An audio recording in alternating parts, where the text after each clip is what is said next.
ತಿಮ್ಮನೋಡಿಯವರು ಮತ್ತು ಮಠ್ಯನವರಾಗಿರ್ಬೋದು, ಅದಕ್ಕಿಂತ ಹೆಚ್ಚಿಗೆ ಸೋಮನಾಥ್ ನಾಯಕರವರಾಗಿರ್ಬೋದು, ಇವನ್ನು ಬಿಟ್ಟು ಓಡಿ ಹೋಗುವಂಥವ್ರು ಅಲ್ಲ ಅನ್ನೋದು ಇತ್ತೀಚೆಗೆ ಕನ್ಫರ್ಮ್ ಆಗೋ ಜೊತೆಗೆ ಇತ್ತೀಚೆಗೆ ಏನಾಗ್ತಾ ಇದೆಯಪ್ಪ ಅಂದ್ರೆ ಜನಸಾಮಾನ್ಯರನ್ನು ಅದನ್ನು ಮಹಿಳೆಯರನ್ನು ಎದ್ದು ನಿಲ್ಲುವಂಥ ಸಾಹಸ ಮಾಡ್ತಾ ಇದ್ದಾರೆ.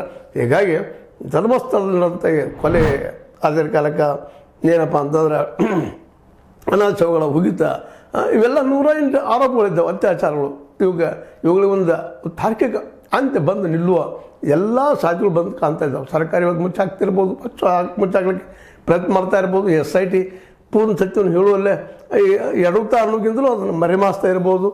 ಯಾವುದೇ ಕೆಲಸ ಆದರೂ ಸಹಿತ ಇವತ್ತಿನ ಮಟ್ಟಿಗೆ ಅದು ಸುಲಭವಾಗಿ ಮುಚ್ಚುವಂಥ ಸಾಧ್ಯತೆಗಳು ಕಡಿಮೆ ಆಗ್ತಾ ಇದ್ದಾವೆ ಅಂತೇಳಿ ಒಂದಿಷ್ಟು ಸತ್ಯದ ಮೇಲೆ ವಿಶ್ವಾಸದಂಥ ಪ್ರಾಮಾಣಿಕದ ಮೇಲೆ ವಿಶ್ವಾಸದ ಜನ ಇನ್ನೂ ನಂಬ್ತಾ ಇದ್ದಾರೆ. ಅದಕ್ಕೆ ಸಾಕ್ಷಿನೇ ಜನ ಎದ್ದು ನಿಲ್ತಾ ಇರೋದು.